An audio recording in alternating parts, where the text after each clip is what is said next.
Aujourd'hui, Chaf et Tevet, on termine le Perek Yud Gimel, le 13e chapitre du Tanya.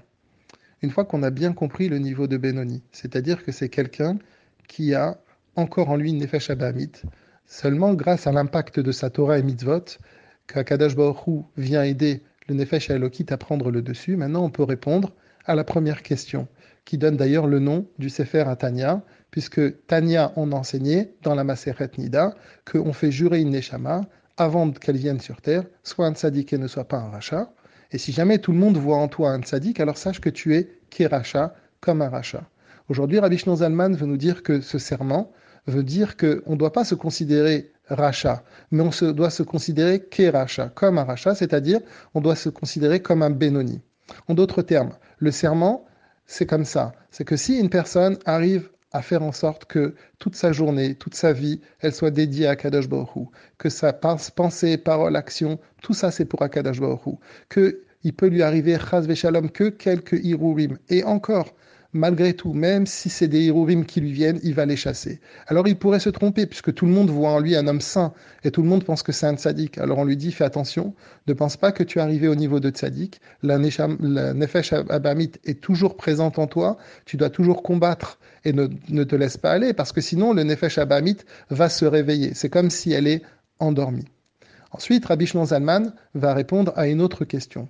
Pour cela, il nous parle d'un autre niveau de Benoni. Jusqu'à présent, on a parlé d'un niveau de Benoni où quelqu'un étudie la Torah et fait sa tfila, mais le restant de la journée, il est dans ses occupations. Il y a un autre niveau de Benoni qui frise presque le niveau de Tzaddik. C'est celui qui prie et étudie toute la journée, comme Rabbah.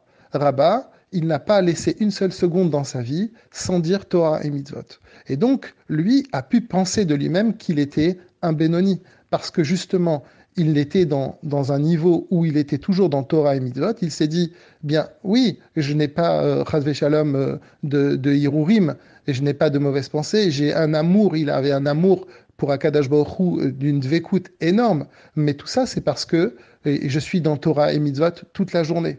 Mais si jamais, Chas Shalom, je m'enlevais une seule seconde, alors peut-être que le Nefesh Abamit reprendrait le dessus.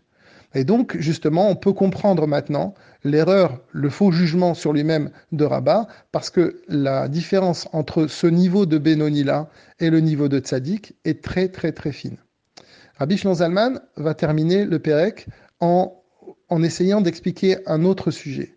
À partir du moment où un Benoni, il a un amour pour Akadosh Baruch Hu, mais qu'après sa tfila ou après son étude de la Torah, il y a toujours ce combat à avoir. Bien, on pourrait penser que ce moment d'amour, ce moment où il est attaché à Hachem, n'est pas vrai. Parce que dans Mishneh, c'est marqué que Sfatemet Tikon Lahad, que une parole de vérité, elle est établie pour toujours, Ve'ad Argia Leshon Shaker.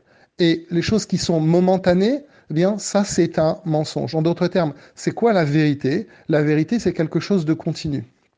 Et donc, effectivement, l'amour pour Akadosh Baruch Hu, puisqu'elle va s'en aller dans la journée, si l'on peut dire, elle ne va pas être la même pour un Benoni, pourrait être considérée comme pas émette, pas vrai.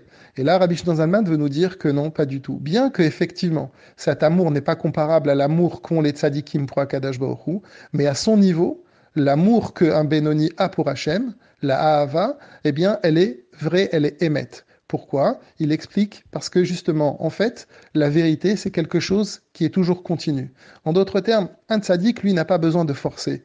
Son amour pour Hachem est dévoilé. Alors qu'un Benoni, lui, il a besoin de travailler, il a besoin de creuser pour arriver à trouver cet amour-là. Mais une fois qu'il l'a fait, c'est donc grâce à sa achana, grâce à sa préparation. Mais une fois qu'il l'a trouvé, eh bien, il a touché un bout d'amour. Eh bien, ce bout d'amour qu'il a touché pour Akadosh Baruch Hu, il est complètement vrai. De même, ceci est valable pour tous les niveaux. À partir du moment où on est sincère vis-à-vis d'Akadosh Baruch Hu, où on aime Akadosh Baruch Hu, même si c'est quelque chose qui est momentané, en fait, ça n'est pas quelque chose de faux. C'est juste qu'on a creusé, on a touché une petite partie de la chose, et après, malheureusement, la journée vient recouvrir ce moment de vérité. Mais le moment de vérité est un moment de vérité éternelle.